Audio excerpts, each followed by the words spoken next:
Ready when you are, Chair. Okay, thank you everybody, and welcome to the Active Communities EAP today on the 1st of December 2023. We only have a small number of members here today, so if I just move to the apologies. We have apologies from Councillor Helen Howell, Ken Harrington, Russell Roberts, Jeff Shacklock and Chris Smith-Haynes. We have Paul Marks standing in for Chris Smith-Haynes. So thank you, Councillor Marks, for being here. I think that is it with the apologies. I don't think we need any more. So thank you both to Councillor McGee and Councillor Marks for being here. I'm sure both of you will have lots to say on the agenda items that we have today. Do we have any declarations of interest? No. So if we move on to the minutes of the meeting that was held on the 6th of October 2023, do we have any comments or corrections or anything to report? No? Chair, can I? Yeah. I mean, these meetings are a historical record of this council and the first step I put forward. And it does stick a bit, especially when we don't always have a big attendance at them, because it's meant that way anyway. And just the minutes to say, Councillor said, I don't think that's good enough. We should be named. We take the time and effort to get involved in the debate. And it's a historical record, and I would like Councillor's name, please. Okay, thank you. Any other comments on the minutes? All right, thank you. So with that, are you happy for me to sign the minutes? Thank you.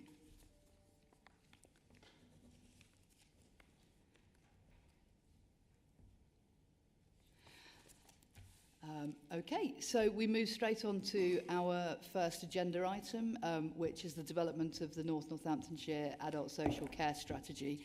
I think Ali's going to put a presentation up on the screen and take us through that. There's obviously a lot in there, but you're going to not all of it. Direct us to the bits that you want us to particularly focus on and make us aware of. So thanks, Ali. I'll hand over to you.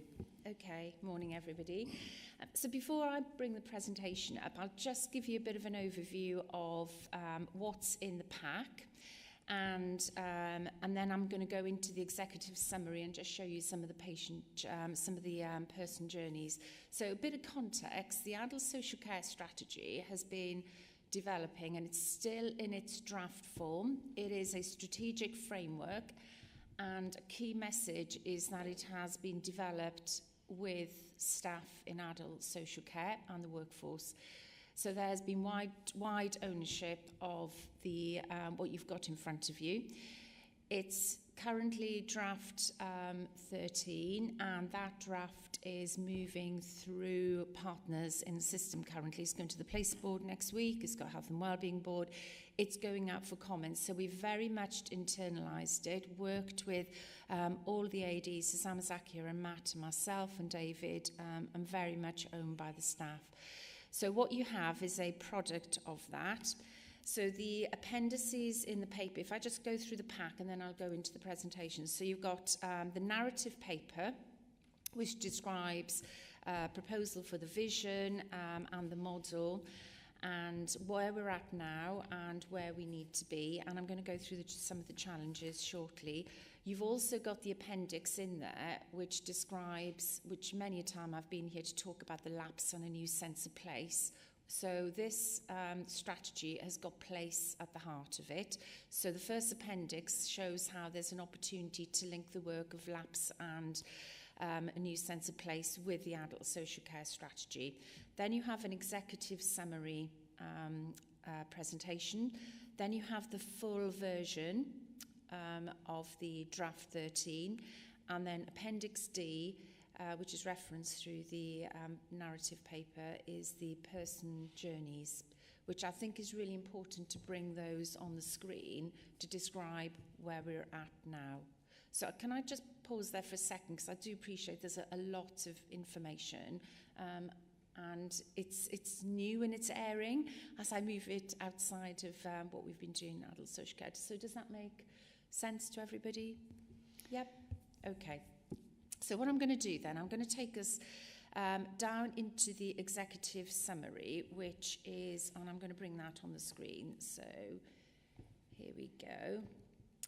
So the executive summary shows that it links to a new sense of place. And the reason why we've put that in there is when we were talking to the staff, particularly Sam and myself, and Sam is going to go on to talk about her portfolio in a second, and she's doing a lot of work around, has been doing a lot of work around place with her team. So we wanted to be clear what was happening in Northamptonshire for the staff around LAPS, and then linking it back to the development of the strategy, which is the next component.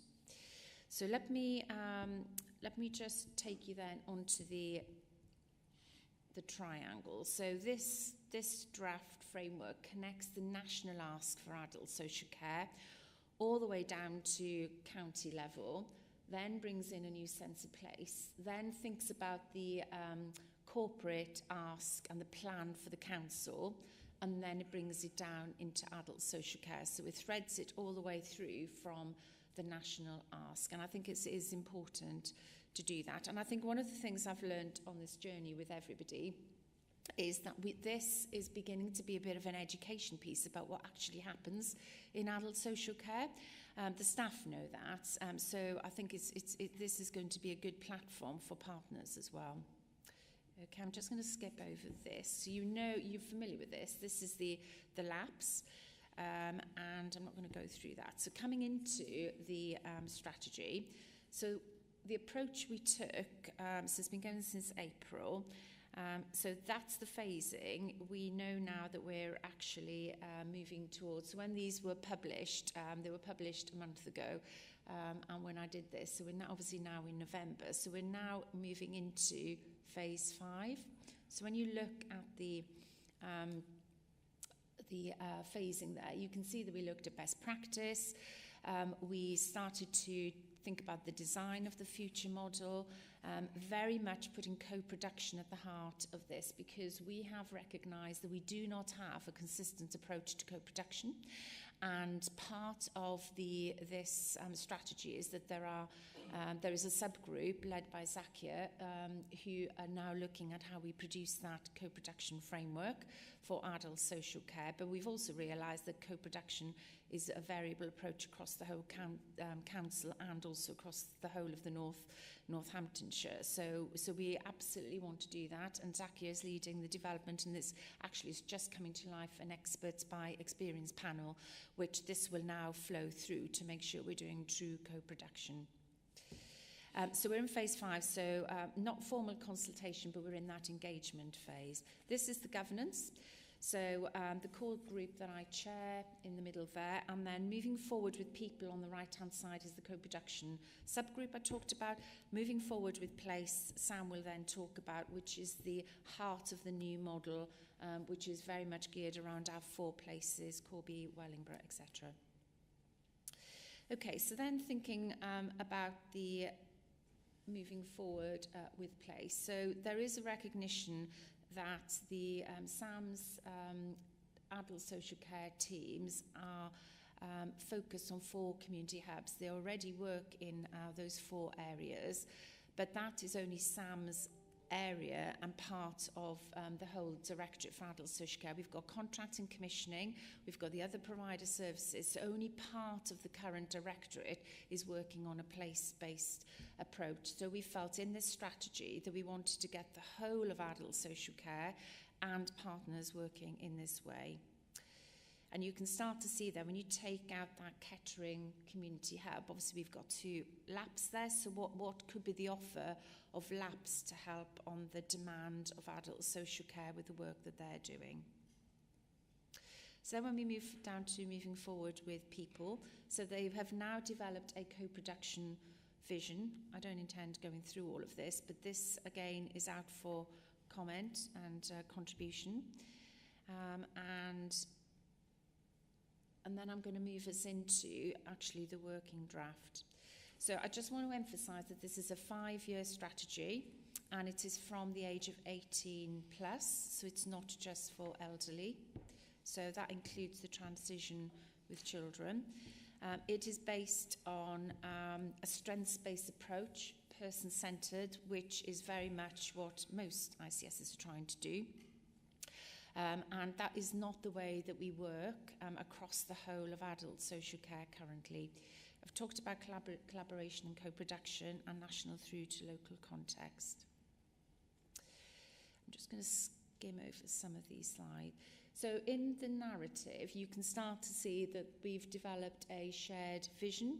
So very much putting the resilience of the workforce at the heart of this and making sure that there is that true partnership between people and the workforce, and making sure that the person is put at the centre of it. Now, this all sounds very obvious. We use these words often, but we don't necessarily do it in practice, and that is really important.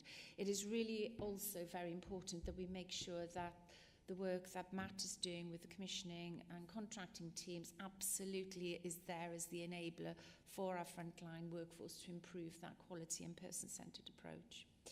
Shared aims. And again, I hope you don't mind, but I wasn't going to step through every bullet point. I'm just going to give you a bit of a flavour and then we can bring it to life.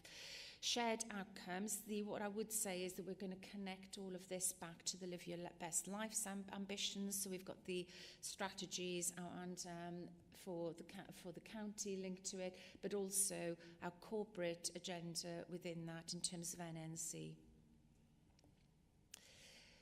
So there is a national framework which has just been published for adult social care, which I've put in there, which sort of landed with us after we'd started to develop this, and it completely aligns with everything that's come through nationally. I'm not suggesting that we need to do everything, because obviously it's proposed as nationally, but I think what's good, we've done this from the ground up and what's coming through nationally, and both things are saying the same element, but we've got some work to do, and the quality team within the Directorate are going to be developing a specific framework for this adult social care strategy once we finalise it. Behaviours and culture is very important, and because we've taken time to do this with the staff, and I've been out with all the teams, I've met hundreds and hundreds of people, worked with the assistant directors, and this is not going to be a stale document. This is a cultural shift, and it is a way of working shift for the staff too. And we've listened to them, and we've had staff surveys and conversations, and everything the staff have told us about what they would like to keep and what they'd like to change have been embedded within the strategy, and that includes behaviours within that. So the way we work now was quite a challenge. So this has probably been the most difficult bit to describe very simply all the different components of our adult social care service currently. So all of those boxes there are separate services within the Directorate. And what we need to do, and I'm going to bring these to life when I go into Appendix D shortly, we need to think about, this is quite clunky at the moment, is what the staff are telling me, lots of handoffs. So we need to think of a future model that is much more person-centred, and that the person doesn't feel that they are just moving from one thing to the other and doesn't understand. And when you look at a lot of the complaints, that's what they're saying. I go into this abyss really and I don't understand. Nobody's telling me, but the services know. But obviously that's, it's fine for the services to know, but it's complicated. So then there's a bit of narrative about what the staff wanted to see change. So we've got several routes of access in currently. Again, I'll just pick some elements here. The multiple handoffs, we will never get rid of all the handoffs, we just need to reduce them. Very much that we don't recognise carers and families within it, we don't do the co-production. Making safeguarding personal needs to be a much more dominant thread with everything, including contracting, commissioning, not just within the frontline teams. We need to strengthen that, so you can get a bit of a flavour. Then when we move into the future model, you can see that it looks very different. This is still work in progress. It is based around our places and our people. So if I just take you through some of this, in the middle there you have the person and their family. There is a recognition currently that when there is a need or referral, it comes straight into the customer centre for NNC, and then into those 4 adult social care community hubs, and there's no filter at the moment. So, and a lot of the demand that comes in, the staff are telling us, doesn't need to be with them. So, you know, you think about what we could do with the voluntary sector, with the people out there to try and make sure that the right referral comes in, that the staff are not overwhelmed, very much a place focus. And then those multicoloured rectangles around the places there are those services. So it's the safeguarding services, the contracting, commissioning, the financial assessment. They are not aligned and working and supporting the frontline staff in the way that they could be. And there's a recognition that they want to do that. And on the right and the left then are just the functions and linking them back to the vision. And then obviously we need to bring in the thinking of how we work with our external partners. So this is again work in progress. I'll probably shoot over that because it's a little bit in its rough cut.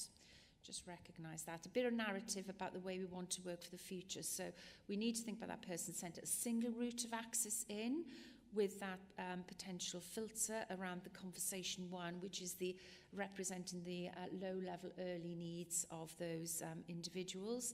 And then you can see that we want to make sure that we put get co-production right for everybody, and you can start to see some of the components of the function of the new model surfacing. There's quite a lot of this. The commission teams would like to think about place-based commissioning, and strengthen that as well. And this is about prevention. So it's got prevention at its heart, not just the reaction to what is coming through the front door and having to prioritise the urgent. And we know that we cannot continue to do that. There is clearly an element of digital within there. This is a bit of an oversight of the roadmap where we've been, the green elements of where this has been navigated through to show that it's where you know the way that we've engaged with the staff on the away day, and this is where it is going currently.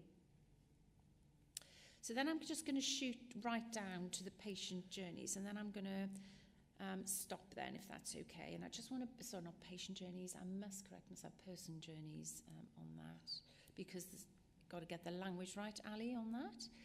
So here we go. Did we have Appendix D in, David, actually? I thought the person journeys were, did they not? Here we go, yes, sorry, I've skimmed through them, right, okay. So I have to emphasise, this is not my work. And I am very impressed by the staff that they have done this. I need to do it on full screen, and I can't seem to get it on. Do you know, I don't think, David, you can do full screen when it's PDF'd, can you? Because only when you're on full screen will the arrows and the animation come in.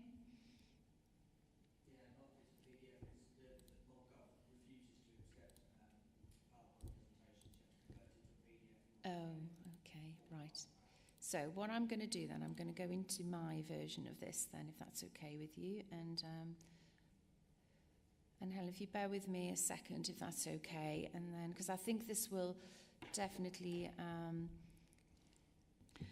bring all of this to life. Yeah, take your time, Ali, because I think... Is that all right? Because there is a lot of information here, and I don't want to overwhelm. Yeah, and I think it really helps, the being able to see it animated. I should have prepared, but I didn't realise that that's a lesson learned, isn't it, really? So, and I am going to do this for Sam as well. So there you go, Sam. You'll be warmed up by the time it gets to you.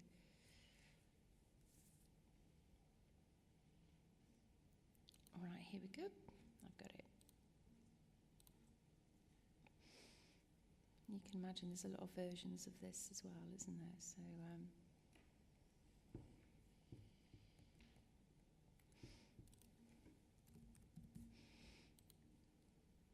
it's not often we have silence, is it really? So here we go. Hopefully, right, I've got it. Okay.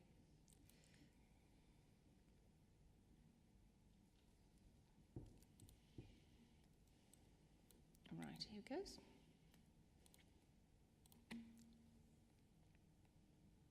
Okay. So this is the simple scenario, which the person there, the yellow person, is the person. So this is an example of where you get a referral into the hospital team. from the hospital into the adult social care hospital team, and you can start to see that they then might get referred to reablement. They will then be reabled and they might be made independent. Okay, so that is one scenario. And then when you go down to a complex individual, and they might come in through one of the community hubs I've just described, they might then get referred into the community team. Then they might go back to, we have an inclusion team where they have a much more complex conversation. They then get referred for a financial assessment. They might go back to the inclusion team. And then they might come back into the commissioning and contracting team, and they might be referred to the brokerage team, and they go through that financial element, and then they might end up with an external provider. So that's quite an internal journey. And then when you look at reablement, so from the hospital into hospital team, then they get referred to the reablement team. The reablement team might decide they need to go to the therapy team. The therapy team refer them back to the reablement team. And then the person might then need some financial input. They might get back then to the community teams, the community hubs. They might decide that they have to have day services. So I think maybe you're getting a bit of a flavour of all these different person journeys. This, again, is one from transitions team, so the younger end of the age group. I'll just sort of click. But one of the common elements which the staff have told me is that a lot of these top-end complex individuals always end up going through that black element in the middle, the financial element. Now, at the moment, all the work that Sam is going to describe has been very much around person-centred in those community hubs, but the rest of the way we work is not like that. So at the heart, there's several of these scenarios. There's a safeguarding one, and we presented this to the Safeguarding Delivery Board, Partners Board. Zaki and I did this last week. It went down brilliantly because they now understood what was happening around a simple safeguarding referral and a complex one into our services. So hopefully these person journeys are bringing the problem we're trying to solve with our strategy to life. I have to emphasise, we have taken this as an internal focus. It is a Northamptonshire, not just an NNC strategy, which is why we now need to bring our partners into that. The huge element of our demand into our services come from EMAS and the police, not just the hospital teams. A lot of those referrals don't necessarily need to be with us. We need to filter that out. We need to think about how we bring our VCSE models into this and how we use the work of the LAPS as well. So I think that's probably all I wanted to do, and I think we just need a rich conversation to unpick this now, if we could. Yeah, thanks, Ali. Well done for distilling a huge and complicated piece of work. Did it work, though? Yeah. Because it's hard to, that journey, isn't it, really? Well, I think so, but then I've seen it a few times before, so it'll be interesting to see what Councillors McGee and Marks think. I'm sure they'll have quite a lot of questions, particularly if there are bits that they haven't quite understood or there's not enough detail. But all the details in the pack, and we now have the experts in the room to be able to answer some of those questions. But also, and absolutely vitally, what we really want is your input, and are there things missing, or are there elements that we've not considered? And I also think you may have your own experience of members, your own constituents who have perhaps contacted you where they've had difficulties in that journey, and your own experience of that. Because it is very much, we're looking at that co-production, and I think Zaki is doing a great job on developing that framework and getting the experts by experience panel together. But people can sometimes be very honest with councillors in saying, what the problems they've had. So anything like that, any feedback that you have will be helpful in that respect. But I think really over to the two of you, I'm sure you're buzzing with questions. I know you will be, Councillor McGee, because you always have lots of questions, which is really helpful. So I will I will look to the two of you to see if you have anything to say. I'm by no means an expert in this. As you say, most of our experience comes from talking to our residents and the experiences that they have, and indeed family, because we all live in the area and have family there. You talked about the partnerships, and it's absolutely right. Social care in this council can't do it all itself. What I didn't hear anything there was housing, and I think that's a key part, especially for all the people, the support they get, especially when they're coming out to hospital. Just now, my belief is that if people are being discharged into the home, they can wait up to 6 weeks or more for a renabling team to come and see them, or even someone to come and do a financial. And they could end up back in hospital then, we know that. I always thought that we did a trial many years ago about trying to sort that out before they left hospital, and we put social care teams into hospital with staff. Is that not something we could look at again? So do you want me to come back on that one? And then I'll bring Sam in as well, if that's okay. So you're absolutely right. One of when you look at the full pack, when you look at there's a case for change, there's some blocks in there. Housing is one of those blocks. I'm also just kicking off, I'm looking at the housing strategy to try and make sure that housing, if we don't get housing right, it has a huge impact, not just back on adult social care, on lots of things. It's a common theme. So we're going to try and take a place-based approach so the strategies will align and they will complement and problem solve together. So we do, so it is in there, but it's in the full pack. But maybe I'll just turn to Sam to give you some more of a reality of the issues the staff are seeing.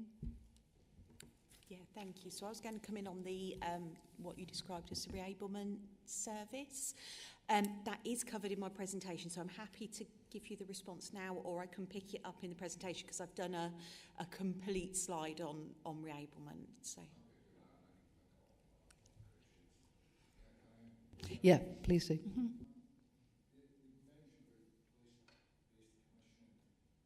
Councillor McGee, can you use your microphone because otherwise they can't hear you on the stream? Apologies, of course.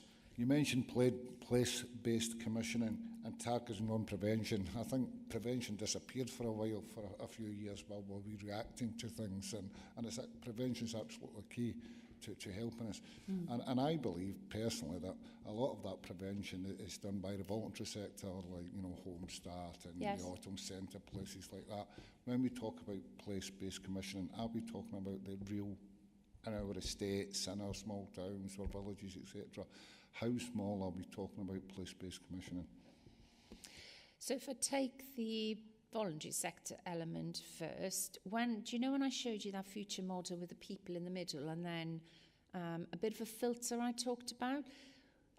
The voluntary sector at the moment do work with the social care teams, but it is not, it's almost after the demand has come in rather than filtering off what the demand that doesn't need to come in. So now lower end conversation one. So you've heard the model, the Support Northamptonshire, which is only one tiny example. It's not the solution for this. This will be moving its way through the voluntary sector as well. We need to think about how we do that differently. So it's going to be at the heart of that. It isn't just about the voluntary sector. It is about our partners in that. It's the referrals that are coming in, and because there's a lot of offload. We talked about the police and EMAS. There's only one route for them to come into at the moment, and that's coming into adult social care, which is why we're taking it to the place board to make sure we've got our partners contributing to this. The LAP work is also a preventative element, which is why we're trying to align some of that element to this as well. Place-based commissioning. So again, this has come from the commissioning teams. We commission currently for the north and the needs of the north. When you bring it down to the population who live in those 4 areas, the needs vary, and we really need to get a real grasp of the local problems and the local commissioning and the micro commissioning, that bit. We haven't done any more work apart from a recognition that we could look and explore that, and we need to look at the options. So when we move, once we've got the final version of this, because it's still in its draft form, there will be a very detailed implementation plan then about what we do with place-based commissioning and chunk up and what we do with the voluntary sector. And that planning is going to be start to be kicked off front end of next year while we finalise the strategy. Can I just follow up on that, Chair? I'm sorry if I seem to be hogging this, but No, there's so no, much of it, so- It's really helpful. So there's so much of it. yeah, that's why we're here, definitely. When we talk about micro-commissioning and especially the voluntary sector, unfortunately, because of the way we do budgets, etc., sometimes it's only funding for a year, etc. These organisations can't plan and get that prevention right if they can't plan in 3 to 5 years at least, and they can't keep the staff there, etc. So we're going to start looking at that. We need to start looking at longer-term commissioning rather than annual commissioning, which is no good for any of us. It's hard work for us, and it's very hard for the voluntary sector. So we can look at that. That would be much appreciated. Can I just quickly come in on that? So in terms of, if you look at some of the work we've done around commissioning and the frameworks that we're putting in place for providers, whether that be home care or residential care, within that, absolutely and very deliberately, we're building in the ability to be able to encourage micro businesses to be able to set up, so particularly to be able to help in some of our rural areas where it's quite difficult to get home care, for example. So there's been a lot of thinking around how we develop that market. And our frameworks are in place for several years rather than just for a year. Now, when it comes to the voluntary sector, some of those will be providers, which is great. So they'll be on those frameworks and have that confidence that there is, a framework in place for them to work to, with uplifts that come each year, which, with inflation will happen, and also with the national living wage rising, we always have to factor those in each year. So there is some element of certainty from that perspective, but where we're looking at a different type of model that's looking at what the voluntary sector can do outside of that, I think you're absolutely right about we need to be moving towards looking at giving more certainty around what we're able to commit to. But of course, I think from my point of view, I would like to say to the government that they need to treat us as a council in the same way, because our budgets are uncertain too. So I think that's something that's not just a local issue, it's a national issue for us. But I think it's a really well-made point, and I think it's something that we probably hear all the time and yet haven't solved. Yes. And we are trying to test some of that with some of our new voluntary sector services like Support North, Northamptonshire. That is not a perfect service, we know that. It's in its infancy. We are testing some, but we're triangulating 3 different funding streams into that, apart from health, public health supporting it, and obviously making sure we've got the council monies. So but it's been short term. There are some models nationally where you've got a 5-year outcomes-based contract. And actually our mental health and learning disability collaborative, which has got voluntary sector in it, has got an outcomes-based contract for 5 years. So it's given those voluntary sector organisations a bit more certainty. I would honestly say probably the most, if you think about the way we work collaboratively in an ICS, the partners that are the most competitive at the moment are the voluntary sector, not necessarily health. So it's really difficult, that territory, because of the way that they survive on their funding, don't they? Which is exactly your point. They're nervous. They see this, an ICS, as an opportunity, but it's completely new culture for them. So I think it's going to be interesting when this starts to get out into the voluntary sector around, but we can't overpromise and then not deliver on it. So, these are the right conversations to have. But I think the thinking, and what I've been really enlightened by, is that the forward thinking of the staff in this, so they know what they want it to keep, they know what they want to change, and I don't think it's very unrealistic what they're proposing. you know, if we can get this right and that future model and really get the understanding around it, and every time we go back, we had a big session with 100 of them in this room last week, and we had a big workshop, and the ideas that they were coming up with, which didn't cost any money, but would make this doable, was really good, I think. So, I don't know, we've got a journey to go on. This is very early on it, but... Thanks. Can I quickly bring Jane in and then back to you, Councillor McGee? Thank you. I just really wanted to come in about the voluntary community sector aspect of what you just said, because I think what you've said is really important and something that has absolutely been echoed by our local voluntary community sector partners. So Kerry Purnell, who I'm sure you know, has been doing some work with the voluntary community sector locally to say, well, how do we help with that infrastructure issue? Because that is what is being asked for, is about how do we make sure that everything we do is not just about small grants, but also about supporting the infrastructure, because we've got to have a sustainable voluntary community sector. So the community's strategy and the work that's going on around that will start coming through different processes at the council. But I think that you have echoed something that we've heard, and I think that's a really important point. Yes. Agree. Back to you, John. Thank you. I mean, I think the voluntary sector get done too, don't they? And they're all fighting for the same pot of money most of the time. So it's actually working very closely with them and giving them time to transition, because they've got to play a part too. If they're doing something that's not quite right and we want them to do something different, it's having that conversation and giving them time to transition to that with the real support. And I'm glad that we're doing that conversation. And the other thing you mentioned was, Ali, about staff. If we don't bring staff with us and listen to them, it's not going to work. They're the ones on the front line, and they're the ones providing that service. And that staff, not only in social care and housing and the other all parts of this council that play a part in that. So I'm glad to hear that we are really talking to them and listening to them, because they're the professionals. They're the ones out there delivering for us. Can I just raise one more thing, if I may, Chair? You talked about the journey of the person and you know, the arrows you were pointing to which organisation you go to. Just to be clear, they weren't organisations, they were our internal services. Partners, yeah, just to show the complexity. Absolutely, but each one of them is a different person that talks to, say, an elderly person coming out of hospital. And the feedback I get from my residents would be, why do I have to have so many different people on so many different days? Why can't I have that conversation with them all on one day, or as many as possible? And that's what they really want, isn't it? And we can get to that, and then we've went a long way. So that future model's got that at the heart. And going back to the session we had in here last week, which was with the Commission and Contracting, part of the Directorate, they were talking about there are various multidisciplinary internal conversations that happen, but they're not all joined up. So they're happening separately between some of those services. So some of those things could be easily corrected.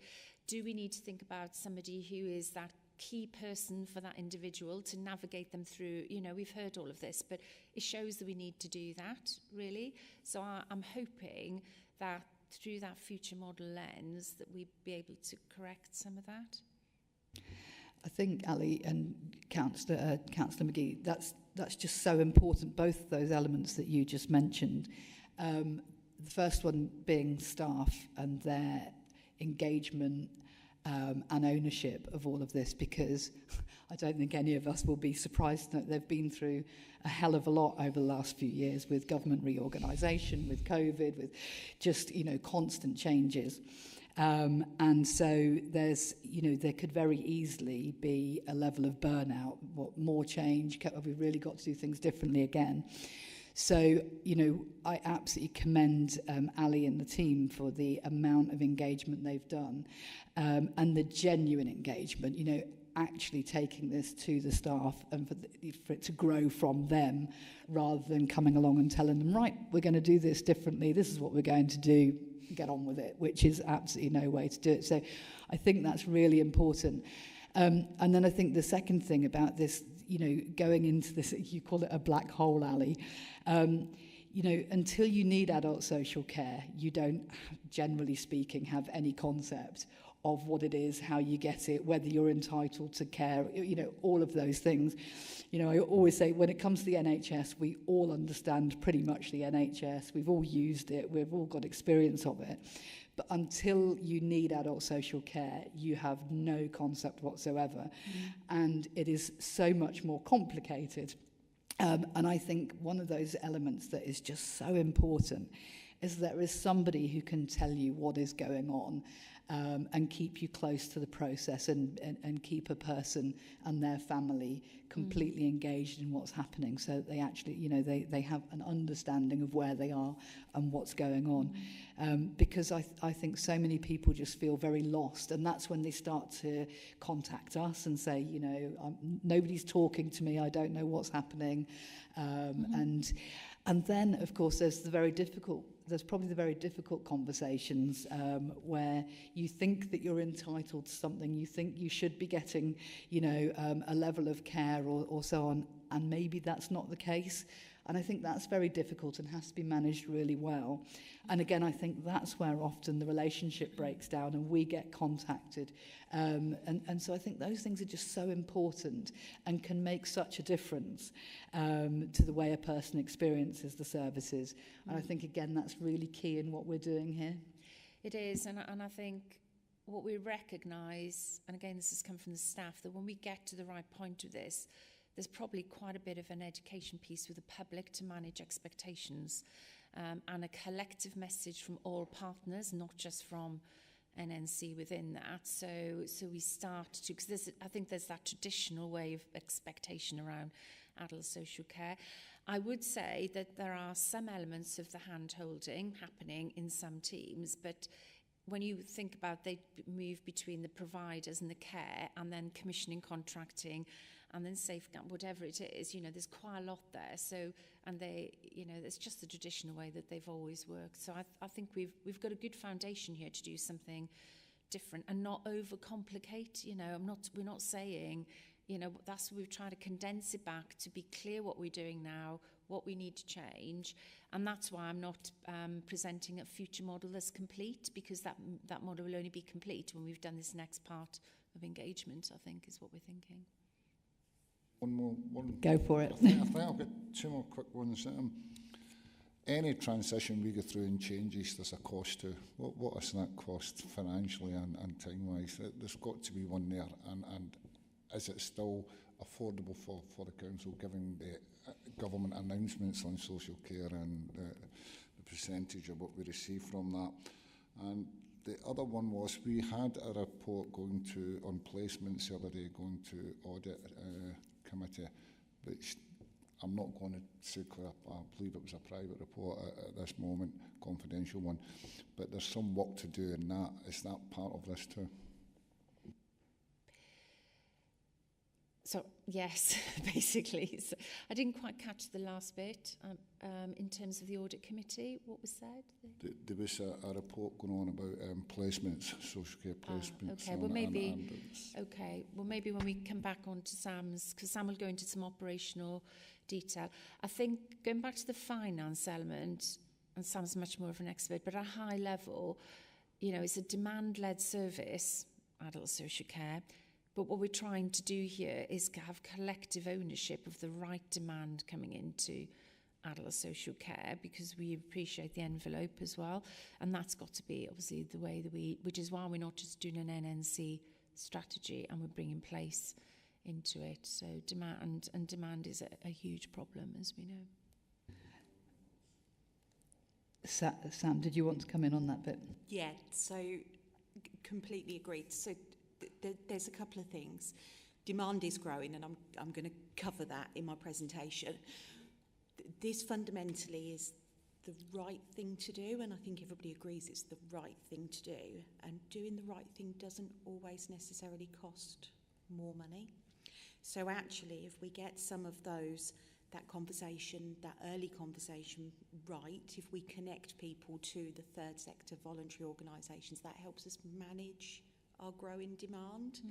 But also there are some real efficiencies. So in that, it's really quite visual, and actually I've seen it lots of times, but every time I see it on the screen, it just reminds you the process that people go through. So there's some real efficiencies, and I don't mean financial efficiencies, I mean efficiencies with time and interaction that we as staff, but more importantly our people, go through. And I think that's some of the real benefit of not only the strategy, but some of what I'll talk to you about what we're doing in adults. So I think that's the benefit in a way, that it is better for people, but there's efficiencies with time. Acknowledging that any change is difficult for people, particularly staff and people who have been on all of those journeys with us. But I think that engagement's key, and the difference is, you know, we're getting the feedback that staff truly do feel involved and that they're owning and driving it, which is a really positive shift. Yeah, there was a lot of energy in this room last, and that was just one component. And that's always a gauge, isn't it? If they're bored to death about what you're talking about, then it signals. But that wasn't the case, really. So, And I think the other thing about, you know, you're talking about efficiencies, not necessarily being financial efficiencies. Well, I think anybody who works with people knows that if you get things right the first time, you do actually end up saving money. It's when things go wrong and you don't get it right the first time that things end up costing more, because you're constantly having to rectify mistakes or get care in place that should have been there in the first place, and somebody's, you know, in more poorly now because they didn't get what they needed at the right time, or they, you know, or the prevention didn't happen, and so they now have greater needs. So actually, although, you know, financially we're not looking at a model that's going to be necessarily costing us less money, getting things right first time always is better financially. Of course, Chair, if I may, one of the biggest problems or obstacles to that is data sharing and how we overcome that. But I'm sure we're working on that, Chair.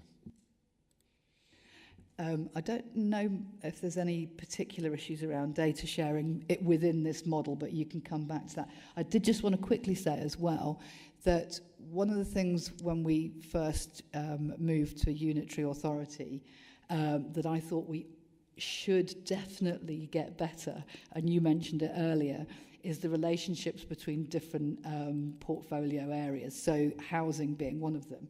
Because obviously in the past, the county council did adult social care and the districts and boroughs did housing.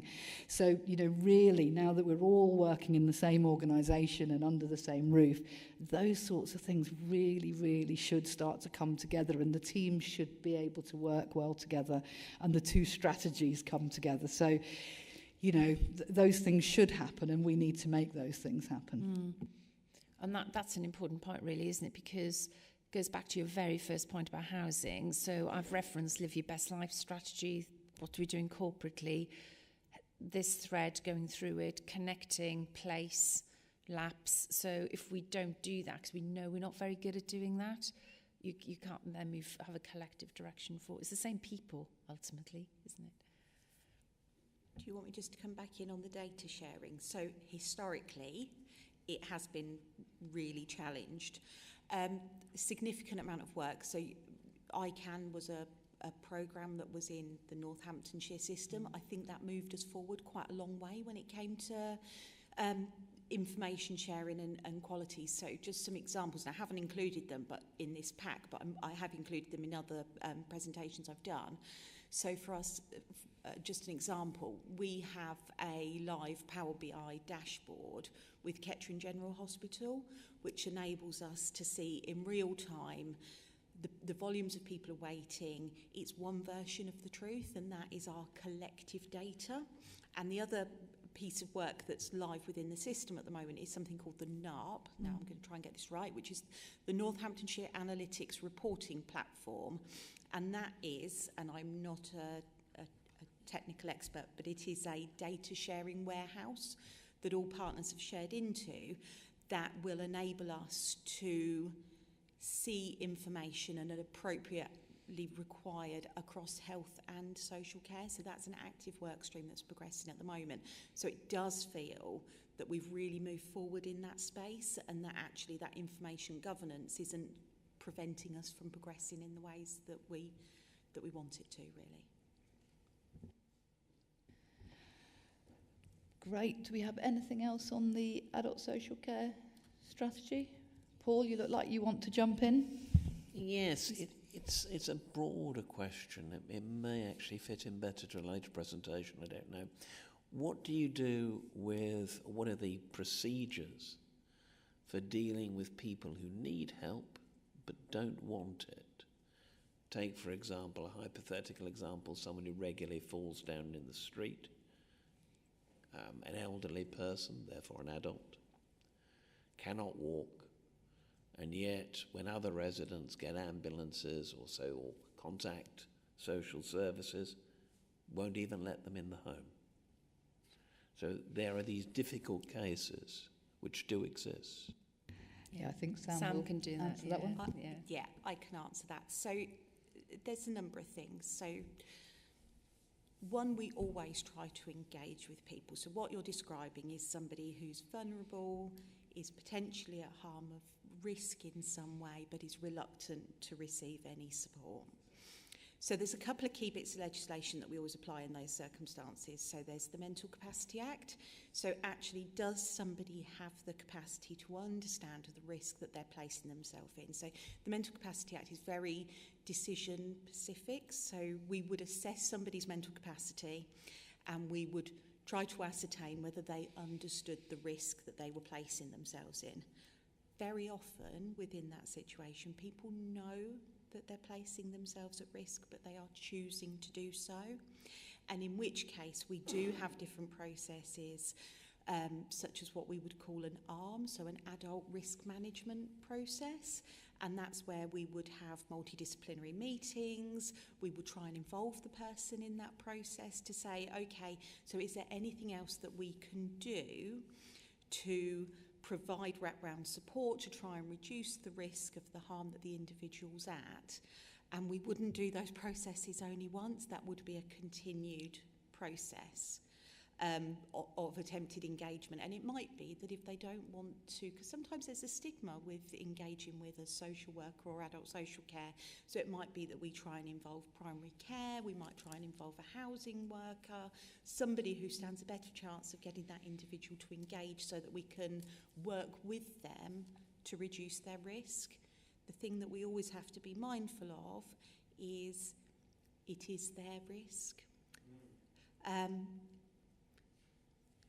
Yes, thank you. So the first step, as I thought, is to assess their mental competence, to use the old phrase, to establish whether or not they're compos mentis.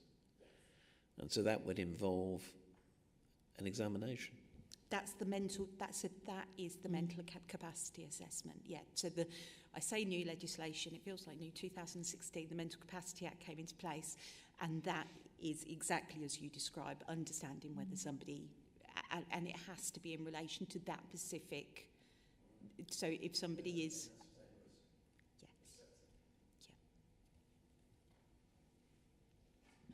yeah. Okay, thank you. Well, you know, there may only be a small group of us here today, but I still think that that's been really useful. Thank you. I think, and we will obviously we'll reflect back at the next meeting the salient points that were made today, and then as the social care strategy, adult social care strategy, goes through the process and becomes a strategy, we'll be reflecting that back to you as well.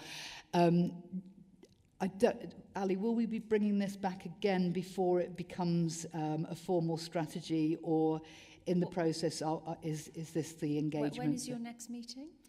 The next one will be February, I think. So we could do, yeah, we could bring the feedback from as it's gone wider and where it's evolved to, because we're doing version 14 behind the scenes with all the feedback currently, so it wouldn't take so long if you happy to do that. Yeah. So if you wanted that update at the next meeting so that you can see how your feedback has gone into there and what feedback's coming from other organisations, yes, happy to do that.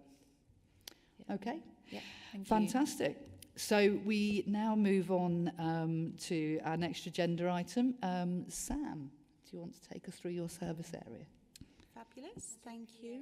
Yeah, Ali's going to kindly assist me with sharing the screen on my behalf. So I'm going to talk to you about my portfolio, which is very broadly named adult services. So what I'm going to attempt to do this morning is to take you through what actually is adult services and what is it that we deliver to our population in North Northants. Wanted to start out really by, we talked earlier about saying it is about our people, so just wanted to introduce you virtually to my team who are there on the screen. So we're quite a diverse team in relation to professional backgrounds. So in the bottom corner there, you've got Bobby Poole, and Bobby Poole's the service manager for our community hubs and our care home review team and our CHC team. Bobby's a registered social worker by background. The next lady there with the glasses, that's Sharon Dartnell. And Sharon is the service managers for our hospitals and reablement services. And interestingly, Sharon's actually a physiotherapist by background. The next lady along there is Karen Burrows, and Karen is the service manager for inclusion, learning disability and moving into adulthood, so also known as transitions. And Karen's actually a registered nurse who continues to keep up her nursing registration. And Sarah Morris, in the corner there, isn't directly a member of our team. So Sarah works across our portfolio in adults, and she's our chief principal social worker. So she's in charge of all things professional development, quality of practice, career development, those types of things. But she's so integral, I always put her on one of our slides. And she's also, as it says in the title, registered social worker by background. And then I always think it's nice to share a little bit about me. So obviously, I'm Sam Fitzgerald, and I'm the Assistant Director for Adult Services. I am a registered social worker by background. What's really interesting about that is I've been in the service for 23 years, which is a really long time, but I started in direct care. So my first ever job was as a residential support worker working at a unit called Murray Lodge, which was in Northampton in Duston, supporting people with mental health conditions. And I had a line manager who said, "So Sam, what is it you're going to do with your life?" And I said, "I'd really like to be a social worker, but I don't know how."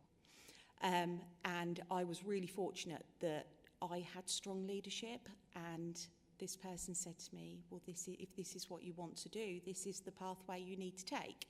And the local authority at the time supported me to undertake my social work registration whilst I continued to do my role. And I haven't moved on since. I've just continued to take different steps on my career pathway. And that's really important for me. And I'll talk you through some of the service areas, and I'll talk you through some of the challenges. But fundamentally, I was invested in, and I want to invest in the workforce so that we become sustainable, so that we continue to create our own. And we are building that culture as North Northants, and we increasingly take people through their social works registration or apprenticeships or occupational therapy. And I really do believe that that is the answer to some of our challenges. So that's why I think it's just always nice just to show a little bit of the journey that you've been on and how that informs how you want to shape things moving forwards. Thanks, Ellie. So our service objectives, what are we here to do? So ultimately, Adults is here to undertake the statutory assessments of need in line with the Care Act. The interesting bit is how we do that. So actually, how we do that is by focusing on strengths-based practice, and practice that we call 3 conversations, and actually everything that we described when talking about the strategy, so I'm going to focus on that a bit later, really exploring what is that strengths-based practice, how do we do that, the 3 conversations model. So continue to deliver the Moving Forward with Place transformation programme. So we looked at those people journeys through our services, and we've already started some of this work in adults. So we already are configured onto a place basis, but we have lots of different teams, and I'll show you those in a moment. So Moving Forward with Place is really actually how do we enable some transformation that's going to give us economies of scale, give us some resilience, and enable a seamless journey through adult social care for our people, whilst always being cognizant that we are seeing rising demand and how we ready ourselves to meet that rise in demand. Large part of my portfolio is around how we integrate with health, how we work more closely with health, how we use things like the Better Care Fund to continue to deliver good and independent outcomes for people. And I'm going to take the two areas of my portfolio slightly separately. So I'm going to focus on my community teams, and then I'm going to talk about the health interface, because I think they, although aligned, they are quite distinct. Promote and enable people to become independent or to stay independent, that's really important to us, and I see that as one of our really critical functions, as well as assessing and supporting the needs of our carers. Our carers are fundamental in enabling people to stay independent and ultimately away from adult social care. So when they come to us, it's really important that we give the wraparound support to those individuals. And the last one, you might think this is a bit of a funny one. So the performance management approach. But you'll see in the end of the slide deck, anyone who's done their pre-reading, there's a couple of really quite hefty slides there that have got lots of performance data. But actually, that's really important because it tells us a couple of things. It tells us about our demand. It tells us how are we actually doing in managing our people. But it's okay me having the data, or you having the data, or Helen having the data. But also it's our staff understanding what that data means and how that shows that they are doing a good job and that they are getting the right outcome for people. So our dashboards aren't just a high-level board level. You know, our staff use and understand those in order to understand how they're working with our people. So a little whistle-stop tour of what we've got at the moment. So I've talked about the fact that we work in the 3 conversations model and that that's very outcome-focused, that we want to work in partnership to support people. So the current configuration of our teams is we've got 4 community hubs across our 4 localities, 4 inclusion hubs, 2 learning disability hubs, a dedicated adult social care hospital team, primarily covering Ketchum General Hospital, but we do get people in our outer county hospitals and also Northampton General. A very small distinct team focusing on people with continuing healthcare needs, a care home review team, so that is really what it says, so reviewing the needs of those people who are residing in care homes, both within Northamptonshire, but also people that we may have placed out of county, and Reablement North, which is our reablement service. If you just flick, thank you. So this is just a bit of a pictorial that shows you, it's a bit blurry on that screen.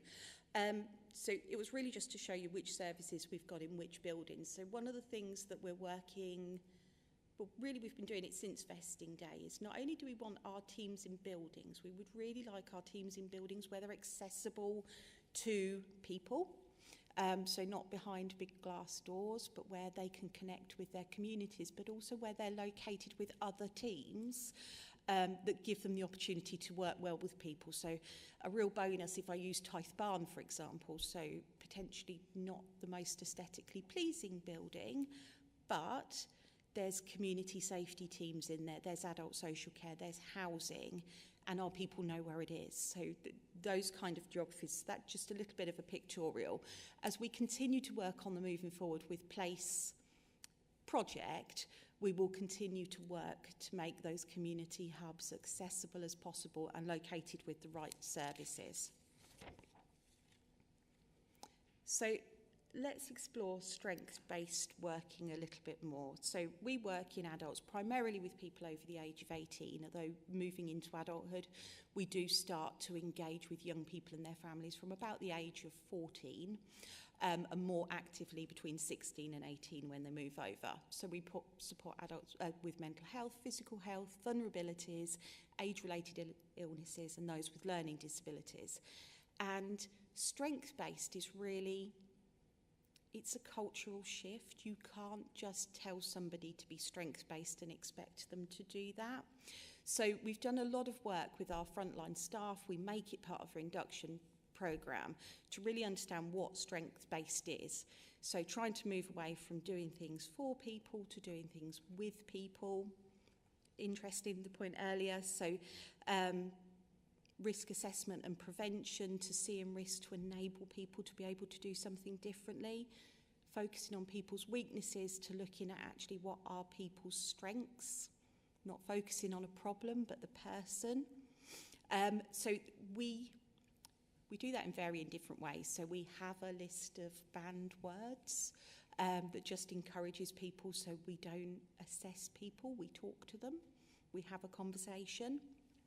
And Ali, if you wouldn't mind just moving through, I'm just going to talk you through. So we have adopted something called the 3 conversations model, and this is quite a high-level simplistic diagram, but it's probably one of my favourite ones.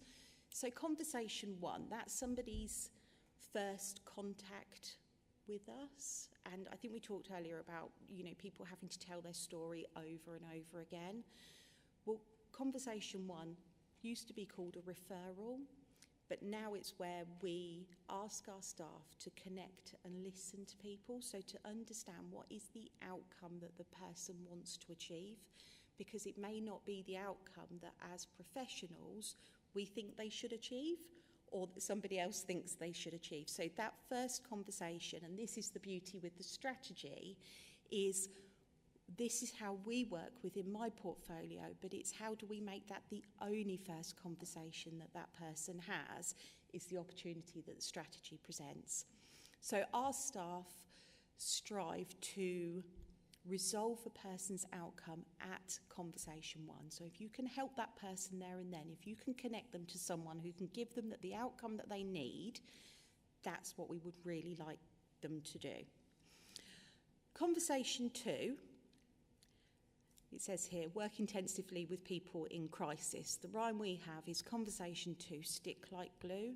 You stay with that person and you work with them to see if you can resolve that crisis point.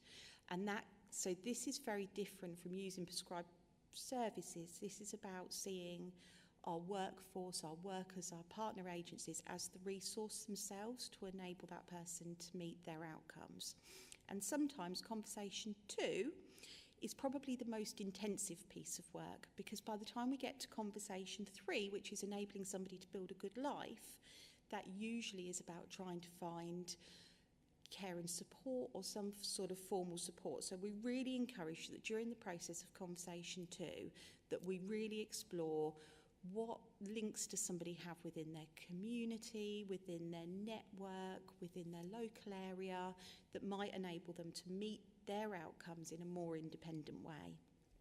And then, as I've said, conversation 3 is really around how do we support that person more likely with longer term or formalised care and support. There's a couple of bits there around the front door, on-track chats, huddles and ideal outcome meetings, and that's very much the way that we support our staff through that process. So how can we be assured and the staff be assured that they're getting the best outcome for those people? And I'll talk through those on the next slide, if I may, Ali. So this is just a little bit of a roadmap. So as you can see, the person's come into adult social care. We've started to have conversation 1 and we've connected and listened to them. That's our front door. If we haven't resolved that at the front door, we move through to conversation 2, really intensively working with people. And then you see we get a little IOM. And an IOM is an ideal outcomes meeting. So that really is around a group discussion. So again, when Ali talked about the strategy, could we have commissioners in that conversation? Could we have therapy in that conversation that discusses that person and says, actually, have we got the ideal outcome for this person? Have we done the right things? Have we met what they came to achieve? And we build those in all the way through. And as you can see, after conversation 3, we again revisit that. Do we have the right outcome for this person? The support's in place and we start a review.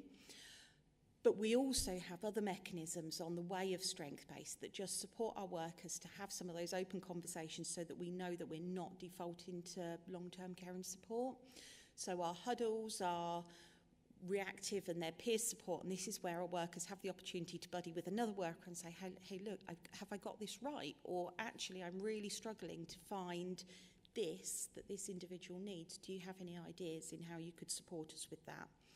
And then on-track chats, as we call them, that's a conversation between a worker and their principal or their manager to make sure that people are progressing through the conversations at the appropriate time, so that we've got the right speed and pace, but also we're not disabling people by holding on to people for too long if we've met their outcome, because our door's open and people can always come back should they need us in the future. I just ask a relevant question on these conversations, and I suppose it would differ due to circumstances, but the difficulty in the past has been the timescales between each intervention. What timescales do we look at? It's really it's a very vague answer. It's very specific on the person, but what I am describing here, and I will come on to talk about some of our challenges and how long people wait and if there's delays to get to people. So this is very much, this is the concept that we work to. So our conversation could be at the point that somebody's allocated, and we would expect then that they're allocated, so that would see them through to care and support. And what we're not seeing is once people are through to adult social care, potentially some of although our market is still challenged, it's not as challenged as it has been, thanks to some of the work that commissioning colleagues have done around some of the frameworks. So that is a more seamless journey. But it really depends on what the person needs.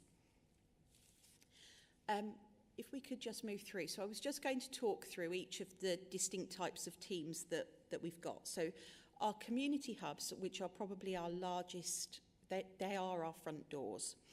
And as I've said, they work in the 3 conversations model. So that's where everybody with the exception of a learning disability, when they enter adult social care, will come through to one of the community hubs.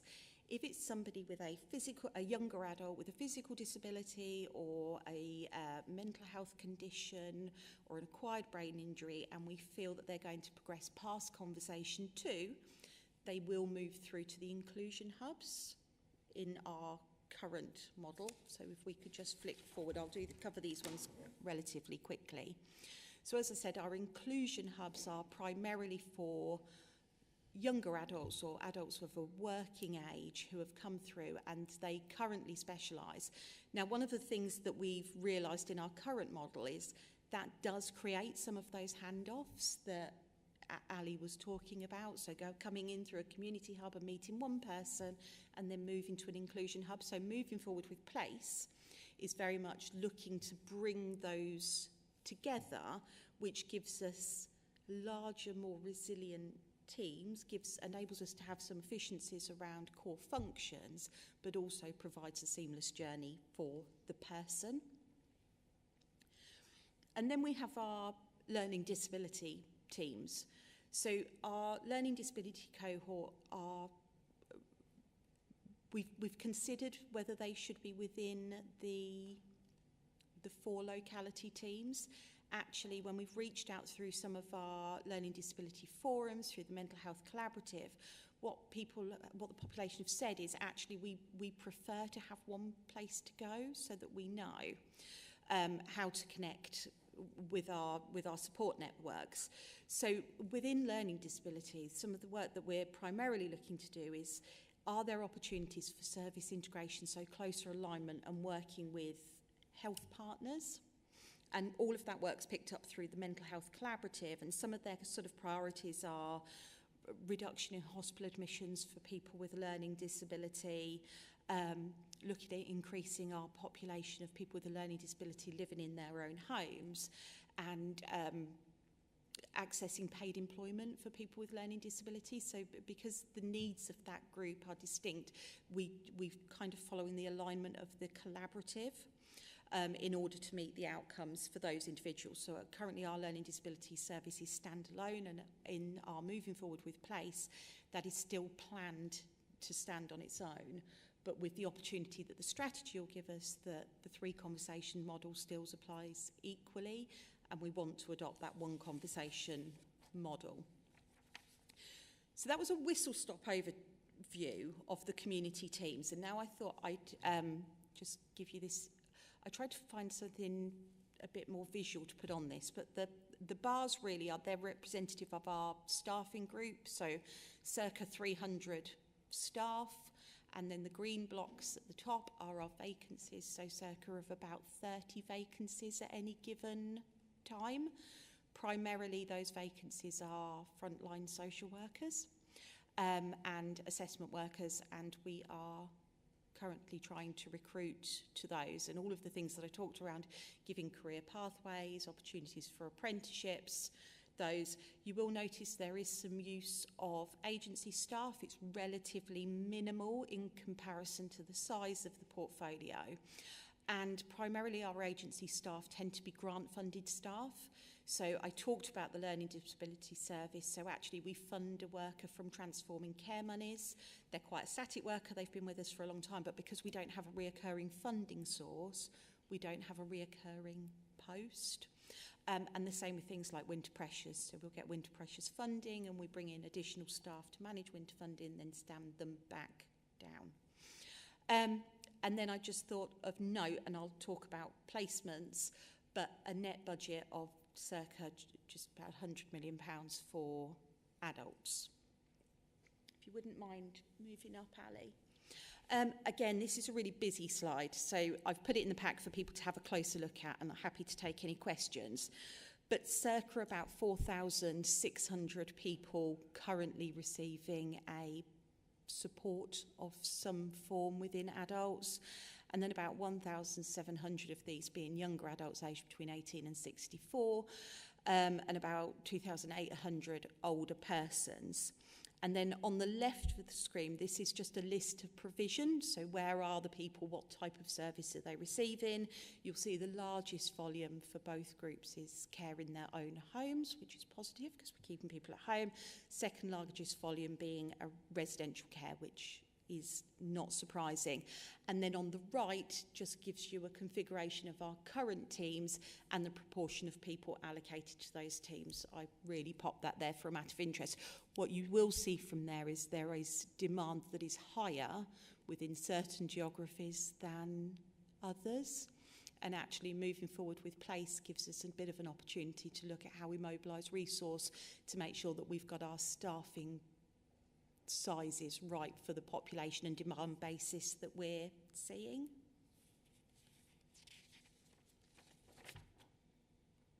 Okay, so I said I would talk about some of the risks and challenges that we're facing in adults. So we are seeing significant increased demand for adult social care. So I think in the last financial year, about 25% increase for older persons and 15% for younger adults. And then just to put that in context, that's a net growth of about 523 people.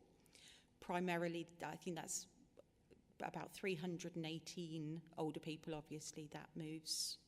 And the rest are younger. So that's significant growth for us, which is why it's really important that we get the model right, that we're able to do as much as possible at the front door. Ali talked about some of the demand that we get that actually could be met elsewhere. So really important, just and quite stark while we need to manage that. So we do have some challenges with the availability of social care provision, primarily around residential and nursing care for our older population.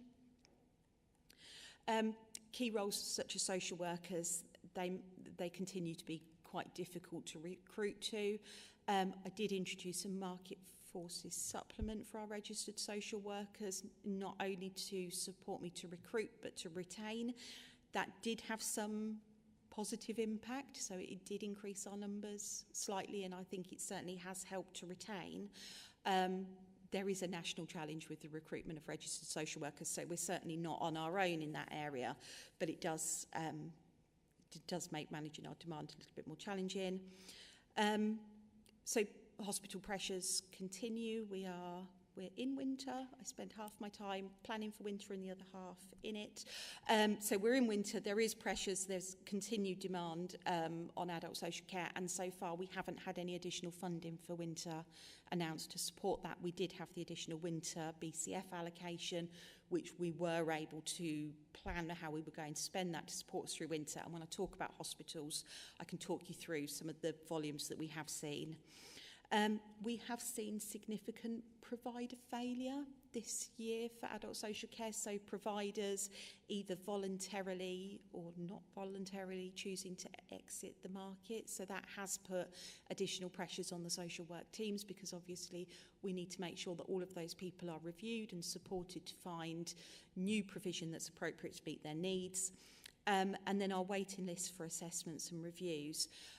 We do have a very robust process in order to, one, prioritise our allocation list, but also how we risk rate those and make sure that people are waiting as safely as possible for adult social care, but that is a challenge to us.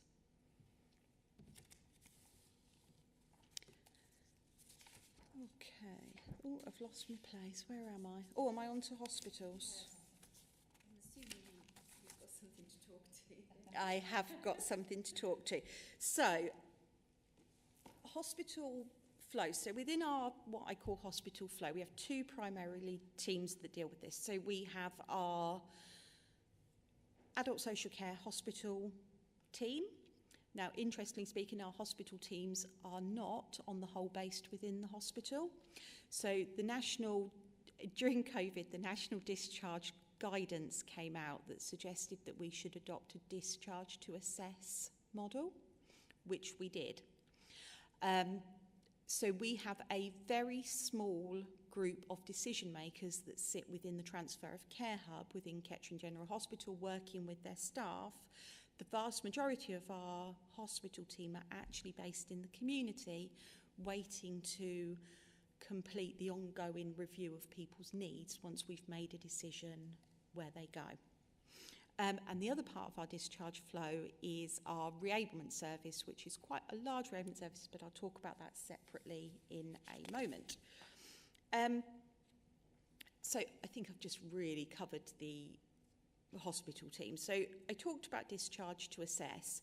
So we do have a Transfer of Care Hub, and the primary focus, before I go on to the metrics in a very colourful slide, its primary focus is to get people home. So we are in there, we are looking at what would it take to get somebody home, and if they can't go home first time, could they go home after they've had a little bit of rehab and rehabilitation, so almost like a second chance to get people home. And Ali, if you do want to pop down, so it's a really colourful slide, but this is the metric. So if I move to the left-hand side, it's an amber rating, which means we're not quite where we would like to be, but we are getting 88.8% of people from hospital home. So that's quite a proportion. To turn it green... Sam, when you say home, is that to where they usually reside? So if they came from a care home into hospital, no, you mean genuinely home? Genuinely home to their home. So our current performance, this was taken about a week ago, is 88.8. At 90, it will go green. So we're that close, but it not being green is always a bit of an extra carrot on a stick to make sure that we are getting the most independent outcomes. And of those 88.8% of people that we're getting home, 81% of them are going home straight from hospital.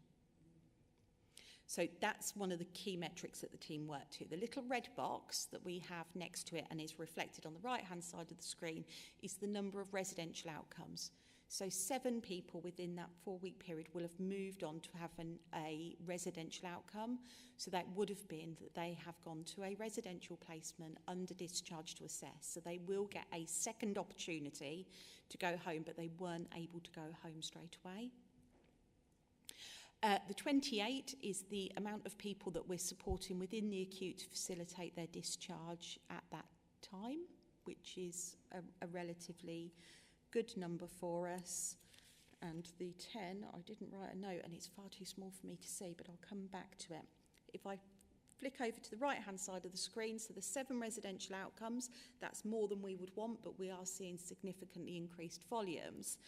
And the 38% is the people that we then get home after they didn't go home first time.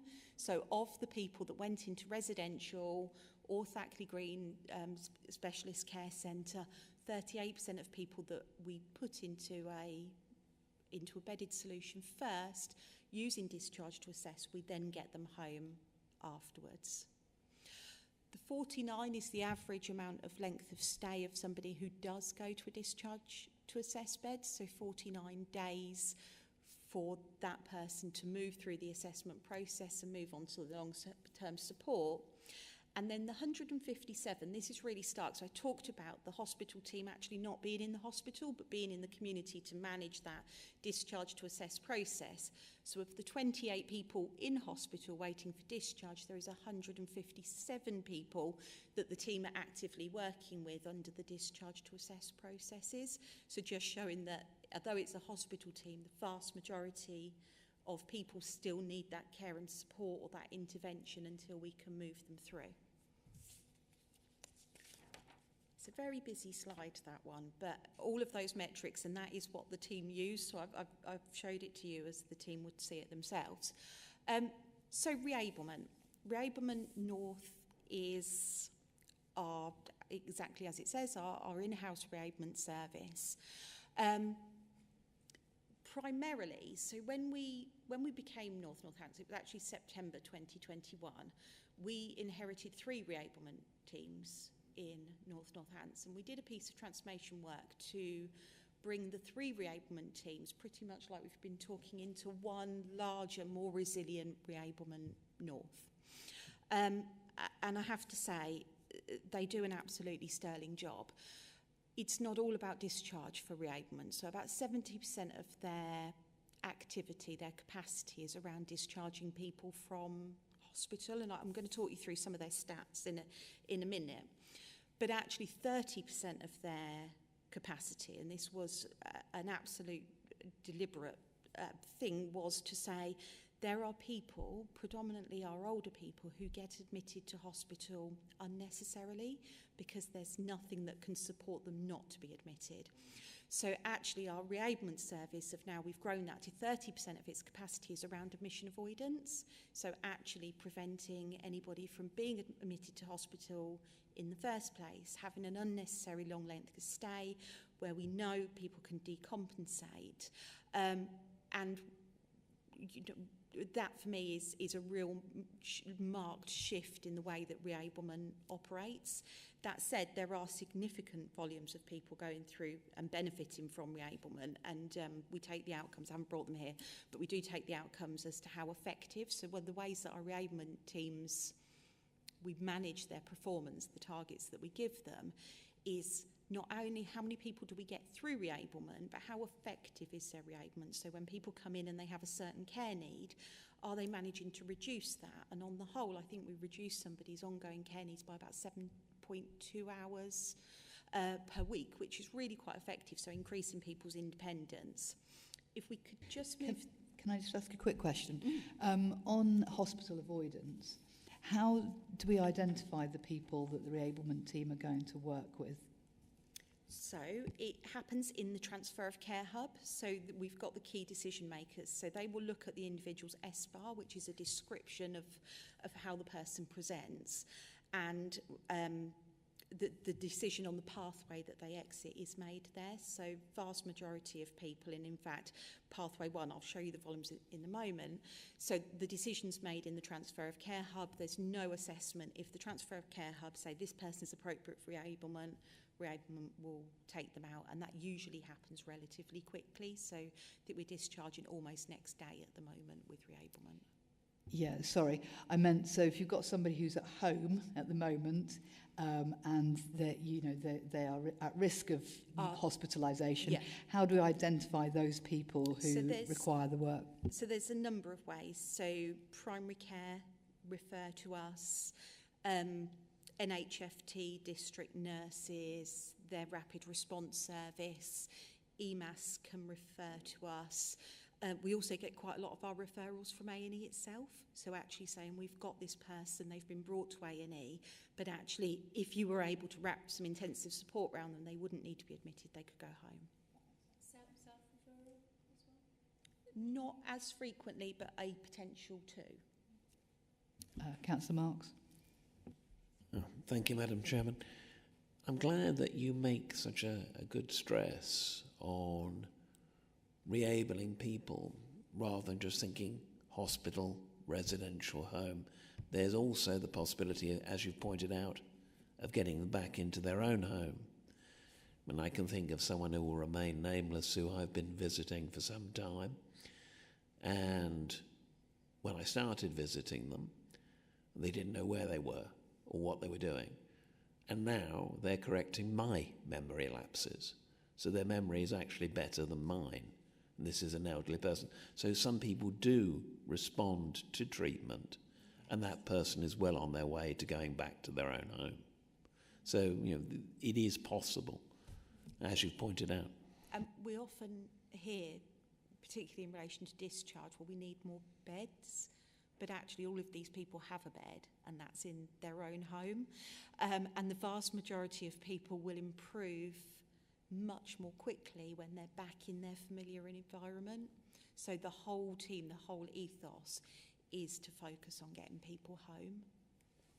I mean, you're absolutely right, and that's historical. We always want people at home because they get on better. But the difficulty we've had, and you had some of the difficulties earlier, is things like OTs, making a house suitable for that person to get home. I know people that have passed away before a home's been adapted for what their needs is, and that's not good, is it? Nobody wants that, unfortunately, but it's happened. So the time scale of getting that support to be in the house is absolutely essential.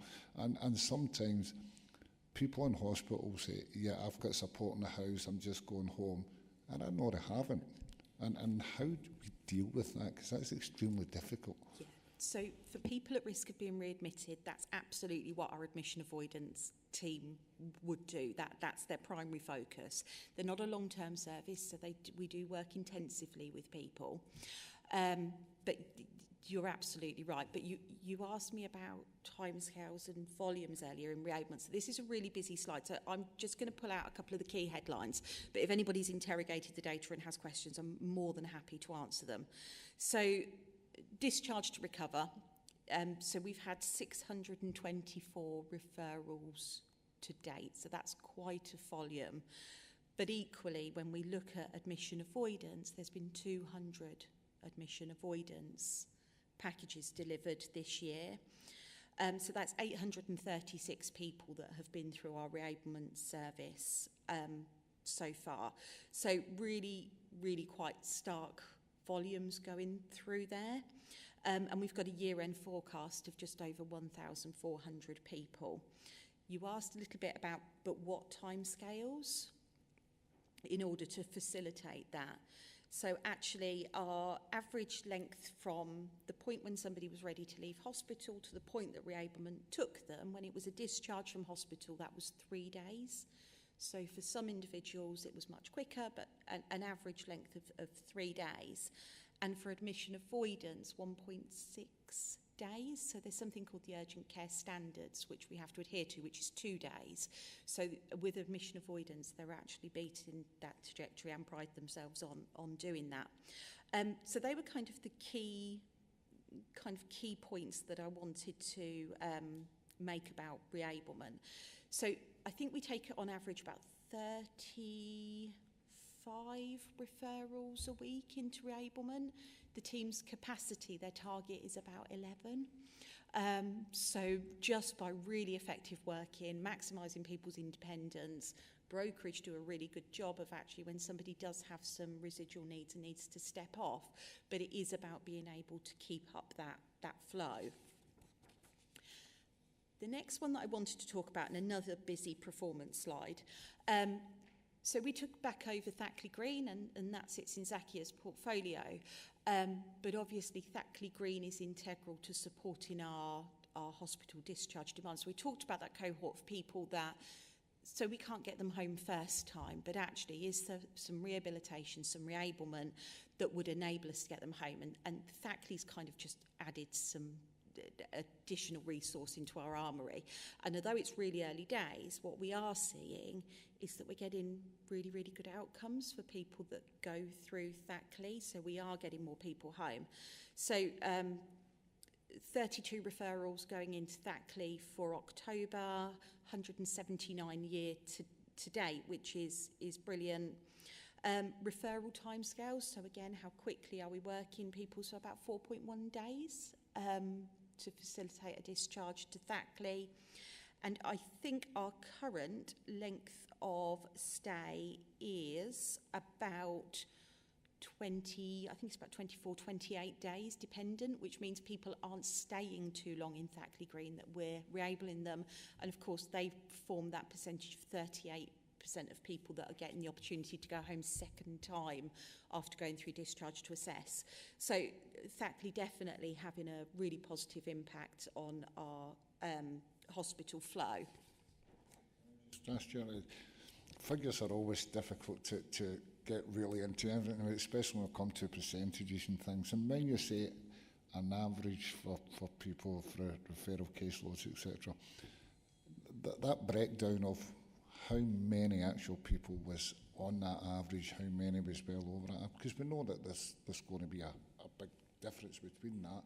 It may be smaller numbers, but how do we deal with that? I'm sure there are at least a handful of people that have been there longer than we would have liked to for various reasons. So there are a couple of people that are there for longer than we would like, and that's usually primarily for very good reasons. So aids and adaptions, those types of things that would enable somebody. So it's far better for somebody to be in a facility like Thackley where they can receive some occupational therapy input and continue to improve than to wait in a hospital. I have to say, knowing the people that we have in Thackley, I think we only have 2 people that are potentially longer stayers than we would ideally, and both of those have. So part of my hospital team is actually based in Thackley to make sure that they're working with Thackley on getting people home in a really timely way.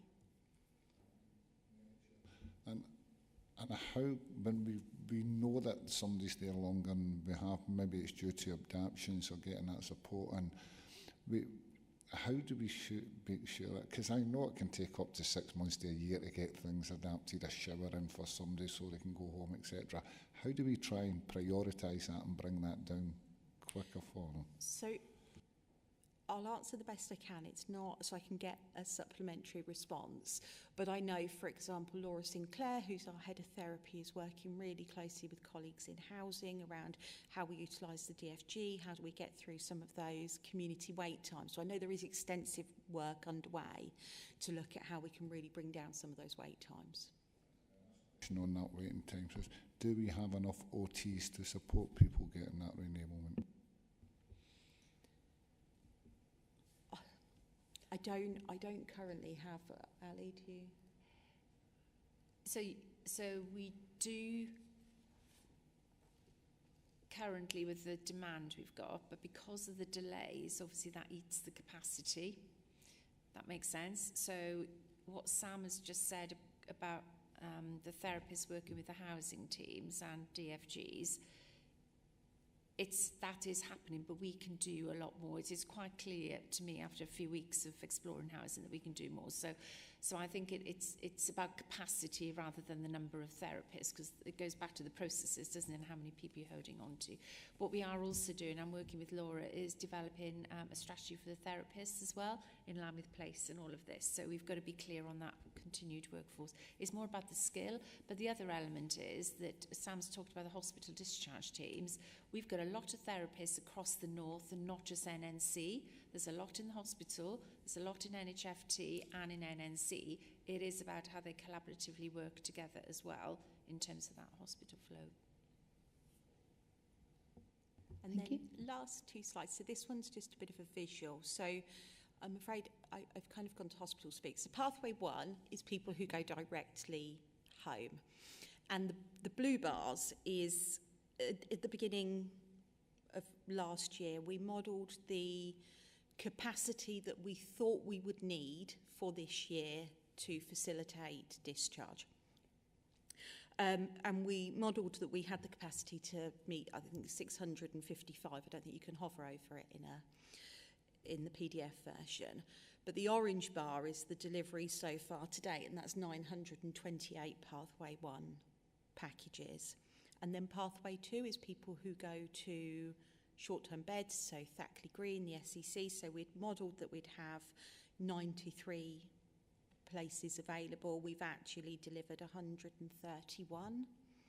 And then pathway 3 is residential or nursing placements. We modelled that we would have 57, but we've actually done 170. So what it shows is we're working as hard as we can, and we're trying to, and we are meeting that rising demand, but actually that demand has risen far, outstripped what we thought we would see. So I thought that was just a bit of a stark visualisation, because obviously I talked to you about the rising demand in the community, but that is equally the rising demand that we're seeing coming from our hospital discharge. And then last slide from me was just what we're going to be focusing on in the next 12 months. So we talked lots around about moving forward with place, how we manage our front door, how we can link with the voluntary sector, our communities, to manage some of that demand, configure our teams so that they're bigger and more resilient and more able to meet that.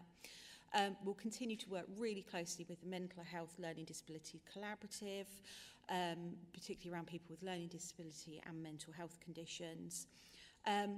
LD progression model, so really making sure that we're applying the same rigour around enablement for our younger adults in making these people, supporting them to be independent, as we do with our older population. So we call that our progression model. So we'll also be looking at our high cost packages, working with commissioning to make sure our frameworks are progressive, that they're outcome focused for those individuals. Health service transformation, so how do we continue? I've just showed you the rising demand that we're seeing across pathway 1, 2 and 3. How do we work with system partners to improve our processes on those pathways and make us more effective? And we'll continue to look at our recruitment and retention of our social care workforce, which will include the career pathways, just to make us sustainable. Well, thank you, Sam. I think that's been really, really useful. It's probably just as useful for me as it is for you guys, because every single time we go through this, it helps to cement more and more in my mind exactly where we are and where we're going, and obviously gives you a really good overview. I mean, the big thing for me this year that's been really stark is that increase in demand. And I don't think it'd be unfair to say that it's been unprecedented. And I think what obviously kind of weighs on my mind, and possibly yours, is that demand going to continue at those sorts of levels? Is it a spike that will then go down? Do we know exactly what's caused that increase in demand? And I'm sure it's multifactorial. I don't think it's just one specific thing. But that's the thing, that when we look ahead at our resources and our budgets and our staff and our people, it's and you see that graph with the different pathways and the increase in activity. So there's been the increased demand and we've met it, but how can we keep meeting that increased demand? How are we going to manage? And I think for me, that's the thing that kind of perhaps weighs a little bit heavily. And I'm sure that you guys have picked that up as well through just listening to that presentation. And so I guess I do kind of keep picking at this and asking these questions, and it's just worth seeing if there's anything more that's kind of coming out as to why we've got such a high level of increase in demand, and are we sort of seeing it as a wave or a permanent feature? Yeah, so there's quite a lot of work to do. So regionally and nationally, we know there is a rise in demand across adults. We appear to be slightly above that regional, but then the ONS data showed that North Northants was growing at a quicker rate than potentially the rest of the population. That said, I don't think we can accept that as just an answer. So I'm going to take the two. So we get community demand. So we get circa 288 referrals into adults a month from our community. I think we are doing some work as a system to look at that demand. I think I don't know what the answer is. So we know we're seeing growth across the piece. We know that some of that is linked to population. I think some of the work that we're doing to make sure that our front doors are good, the early intervention and prevention work, looking at population health, long-term conditions, I think they all have their part to play.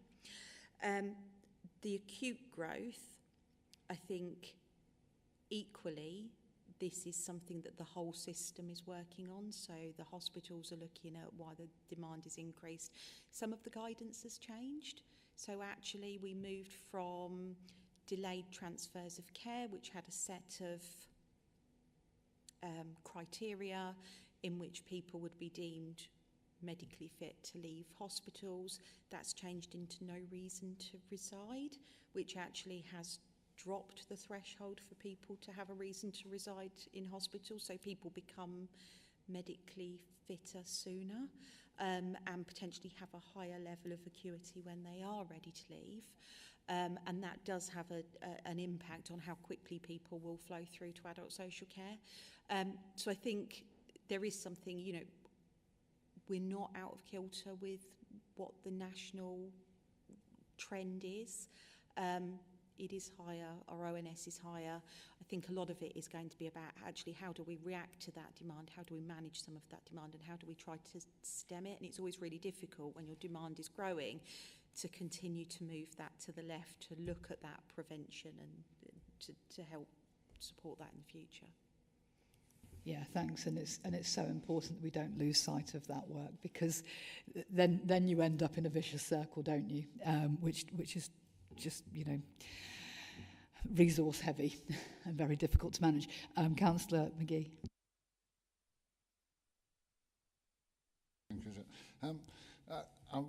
You spoke about the demand and we're meeting it. I don't quite agree that we're fully meeting it. We've got a backlog and we're doing as much as we can, and our staff are working extremely difficult. But the difficulty in social care, especially adult social care, it's not new, isn't it? It's been with us for quite several years now, and no government's been able to resolve it, no matter what colour they are, because it's going to take a big change in the way this country looks at social care and funds social care nationally, because we're not funded at all at the level that we need to be funded.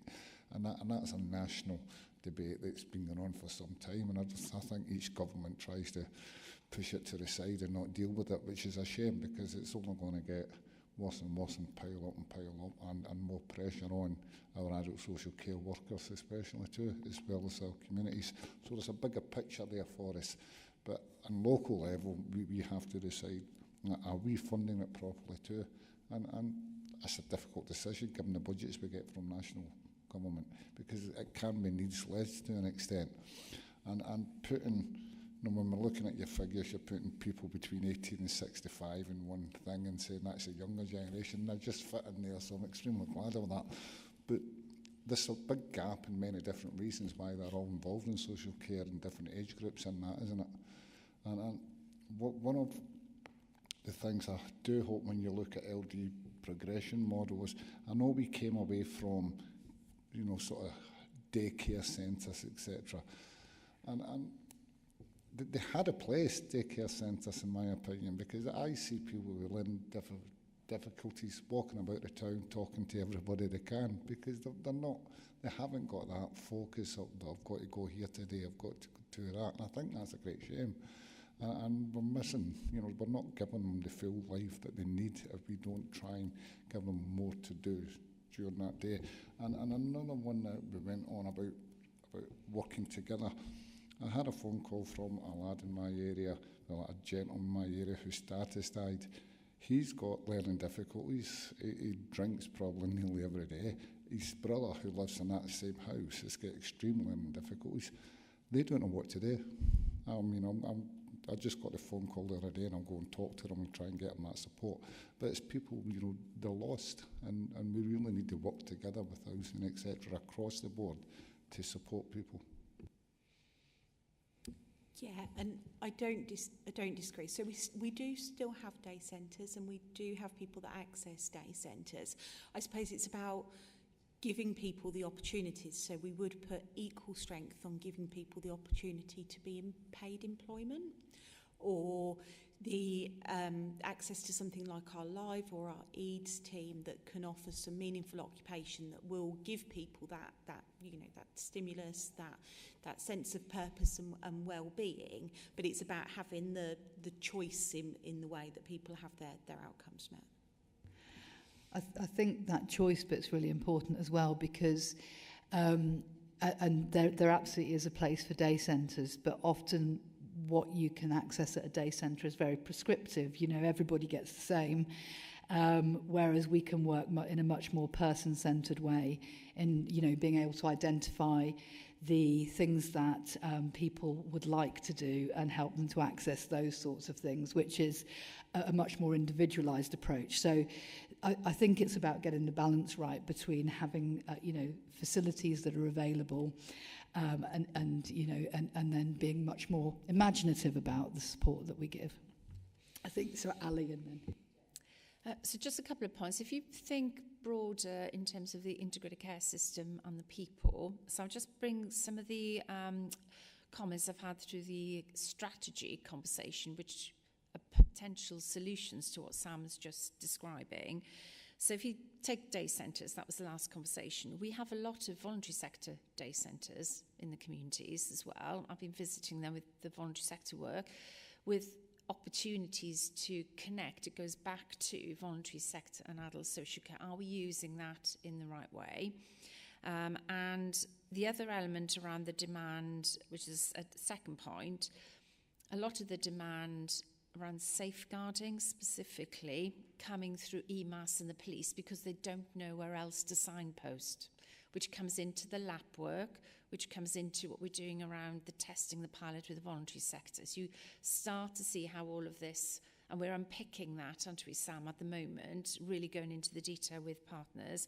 The other point I wanted to make around discharge and medically fit, and this is with my acute hat, the therapists are critical for declaring a person whether they're medically fit, because it isn't just about the medical, it's the therapy element. If our therapists work much closer with a hospital therapist, we might have a different conversation about that. The therapists are telling me that, so we definitely need to address that. And the final point I wanted to pick up on waiting lists, which you brought up earlier on. Our Support Northamptonshire voluntary sector model, we've been working with Sam's team, and we have been working on some of the people on the waiting list and thinking about how we keep them well and then how we can get them home rather than them then going into adult social care. So you can start to see how the direction of travel for the strategy with the operational detail starts to really get under how we could maybe problem solve some of these things without a load of money, but just doing things differently. And that's why we've got to get the partners behind this as well. Just a bit of a flavour, really. Thanks, Ali. Jane? My point was quite a specific one in relation to something you said, Councillor McGee, about going to speak to somebody where there is alcohol potential issue, I think you said. Sorry?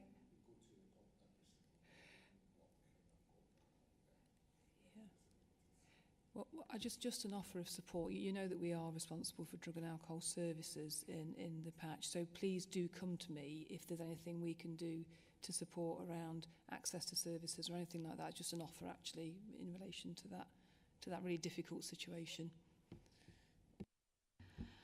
Okay, thank you. Just got a few more minutes left. Was there anything else on Sam's area that anybody wants to comment on? Just to say, Chair, it's an extremely difficult job in difficult times, and we appreciate everything that's been done, and we look forward to seeing how we measure the success of the new strategies. Yeah, thank you. That's absolutely agree. Amazing team.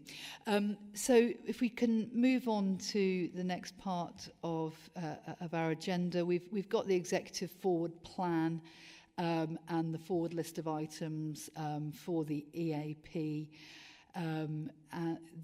Is there anything that anybody wanted to raise on that? Or I mean, we talked about bringing the social care strategy back again at the next meeting for a bit of an update so we can add that if people think that's appropriate. And then we just also added to the forward list of items, if you go to the bottom of that, you'll see that we've now added the EAP feedback loop so that we're reflecting back what is raised by the panel, and then the other side of that, the update will be how that has then affected decisions going forward and the strategy. There needs to be a little bit more work done on this, so that some of that we could be populating already that hasn't yet been done. So my intention would be that at the next meeting that is all fully populated and can be reflected back, so that you can look at that and say, well, hang on a minute, we want to question that, or you might say that something isn't reflected in the feedback that you want to see reflected in it, and so on. So this is our first sort of stab at being able to make sure that we're feeding back. So do you have any comments on whether that's sufficient, or do you want anything else in there, or go on? Thank you, Chair. I did have a look at it because it was extremely hard to read it all online. There was a lot of papers today, and it's much appreciated, more information. But the feedback that I've asked for and we've got just now, it reads more like minutes rather than what was being took on board and was it used, if not, why wasn't it used, etc. And that's the sort of feedback I think the EAPs really need, members of EAPs really need, because otherwise we're just talking shops, aren't we? And we don't know whether things have been taken on board. But it's a good first attempt, but it reads more like minutes rather than what came out of it. Does that make sense? Yeah, we'll reflect that as we move that forward. I do, genuinely I want to make this feedback loop an important part of this meeting, because I absolutely agree with you. It's absolutely pointless us sitting here having these meetings if they're not actually achieving anything and you can't see that they're achieving something. And I absolutely want to see that whole thing of, you said this, these are the thoughts and views you had, this is the advice that you gave, and here's either how we've reflected it, what we've done with it, or if even with your advice we say, well, actually we disagree with you, we should be saying why and why we've not taken that forward. So that's what my intention for this feedback loop is. So we'll work on that, and what hopefully you'll see at the next meeting is perhaps a little bit more what you're looking for, and what I'm looking for as well. Okay, thank you. So I think, unless there's anything else on the forward plan or the forward list of items, I think that pretty much Chair, can I just ask brings us to the close. forward plan? And I'm sure we've asked this before, that maybe not our EAP, but we are doing the election strategy, aren't we? We're looking at everything that's out there. Community centres, in my opinion, play a big part in what we do across the board in this council, social care and everything else. And I'm not sure where that strategy was going to. I think it may be another EAP. I thought that that strategy was going to be coming here, so I'll check with Kerry. Yeah, it is. It's coming here, so that will be coming forward. Interesting, Chair, because I'd like to find out, we'd evolved most of our community centres on this side of the town, and we tried to evolve the one in Hazel Lees, and unfortunately it wasn't took on because we were asking for too much and not giving enough support for them to take it on. And it'd be nice to know what was going to happen to it. Yeah, and I think the other important thing is that we want it to come to the EAP when there's still an opportunity to have an impact, not when it's already designed and and sort of pretty much a fait accompli. So we'll make sure that that's coming soon. Anything else, anybody? Brilliant. Well, thank you, both of you, and thank you to our wonderful teams for all the information. I think that's been a really good session. I'm sad that not more of our members were here to take part, because actually it was really informative, and I think some really good stuff discussed there. So thank you for your time and your patience, and thank you to all of you for your hard work.